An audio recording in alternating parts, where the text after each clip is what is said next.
Hello friends, welcome back to our channel. ఈరోజు మన topic Simon commission. Previous వీడియోలో Indian politics సంబంధించి evolution of ఇండియాలో భారత పరిణామ క్రమంలో కౌన్సిల్ చట్టాలు, భారత ప్రభుత్వ చట్టాలు, మింటో మార్లే మాంటెంగ్ చెంగ్స్ఫర్ చట్టాల గురించి తెలుసుకున్నాం కదా.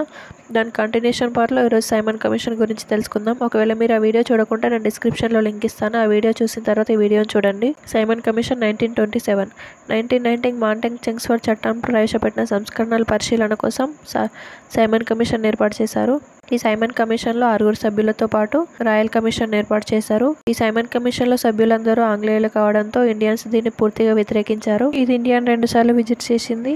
ఒకటి 1928 ఫిబ్రవరి 3 నుంచి మార్చి 31 వరకు ఒకసారి, అలాగే అదే సంవత్సరంలో 1928 అక్టోబర్ 11 నుంచి 1929 ఏప్రిల్ 6 వరకు ఒకసారి 2 సార్లు విజిట్ చేసింది. 1930లో నివేదికను సమర్పించింది.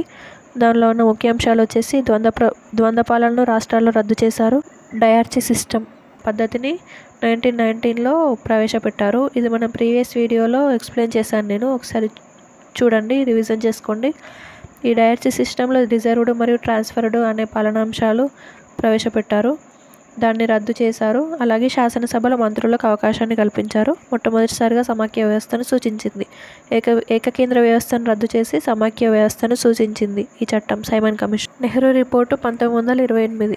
భారత వ్యవహారాల కార్యదర్శి అయిన లార్డ్ బిర్కెన్వుడ్ 1927 నవంబర్లో ఎగువ సభలో మాట్లాడుతూ, అంటే కౌన్సిల్ ఆఫ్ స్టేట్స్లో మాట్లాడుతూ, అందరికీ సమ్మతమైన రాజ్యాంగాన్ని భారతీయులు రూపొందించగలరా, అంటే భారతీయులకు అంత అవకాశం ఉందా అంటూ హేళన చేసి మాట్లాడారు.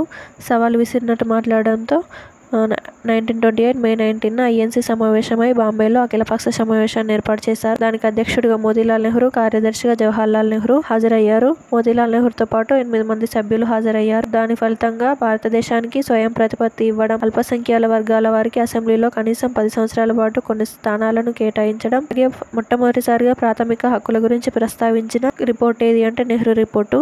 ఈ విధంగా నెహ్రూ రిపోర్ట్లో ఇవన్నీ పొందుపరిచారు. మొట్టమొదటిసారిగా ప్రాథమిక హక్కుల గురించి ప్రస్తావించిన రిపోర్ట్ ఏది అంటే నెహ్రూ రిపోర్ట్. నెక్స్ట్ వీడియోలో రౌండ్ టేబుల్ సమావేశాల గురించి తెలుసుకుందాం. Thank you for watching.